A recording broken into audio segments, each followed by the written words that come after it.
നിങ്ങള് may be ഇത് കഴിഞ്ഞിട്ടായിരിക്കും കാണാനായിരിക്കും നിങ്ങൾ ഓൾറെഡി കണ്ടിട്ടുണ്ടാവും. അതിന്റെ ഒക്കെ കൂടെ കഴിഞ്ഞപ്പോ ഗ്രേപ്പ് സ്ക്വാഷ് ഒക്കെ തീർന്നു. ഇവിടെ ഒരു 10-100 ഉണ്ടായിരുന്നു, എല്ലാം തീർന്നു. ഇത് ലെമൺ ജിഞ്ചർ പിക്കിള് എല്ലാം ഇതിനേക്കാൾ ഒരുപാട് ക്വാണ്ടിറ്റി ഉണ്ടായിരുന്നു കേട്ടോ. പക്ഷെ ഇപ്പൊ എല്ലാം വിറ്റ് പോയി. മാംഗോ ഒക്കെ ഇപ്പൊ കുറച്ച് സ്റ്റോക്ക് ഇരിപ്പുണ്ട്. മാംഗോ പിക്കിൾ, ടൊമാറ്റോ തൊക്ക്, ഇതൊക്കെ ഇപ്പൊ സ്റ്റോക്ക് ഇരിപ്പുണ്ട്. പിന്നെ വൈൽഡ് ലെമൺ പിക്കിൾ ഉണ്ട് കേട്ടോ. നാടൻ നാരങ്ങയാണിത്, നാടൻ നാരങ്ങ അച്ചാറ്.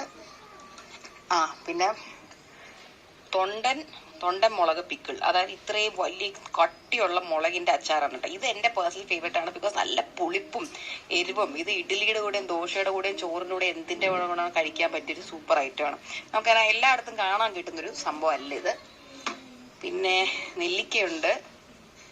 നെല്ലിക്ക ഞാൻ ഇവരുടെ സൂപ്പറാണ്, പക്ഷെ എന്നാൽ ഞാൻ നെല്ലിക്ക വലിയൊരു ഫാനല്ല. ഞാൻ കൂടുതലും കഴിക്കുന്നത് ഇതുപോലെ മാങ്ങയും അതും ഇതൊക്കെയാണ്. പിന്നെ പുളിയിഞ്ചി ഉണ്ട് കേട്ടോ. അല്ല, ഇത് പുളിയിഞ്ചി അല്ല, ഇത് പുളിഞ്ചി. ഓക്കെ, ഇതെന്ത് പുളിക്കാച്ചിൽ. ഓക്കെ, ഇതെന്താന്ന് എനിക്ക് അറിയില്ല കേട്ടോ, ഞാൻ കഴിച്ചിട്ടില്ല, എന്താന്ന് അന്വേഷിക്കണം. പിന്നെ ഗാർലിക് പിക്കിൾ ഉണ്ട്. ഗാർലിക് പിക്കിൾ സൂപ്പർ ആയിരിക്കും. ഓക്കെ, അപ്പൊ നമുക്ക്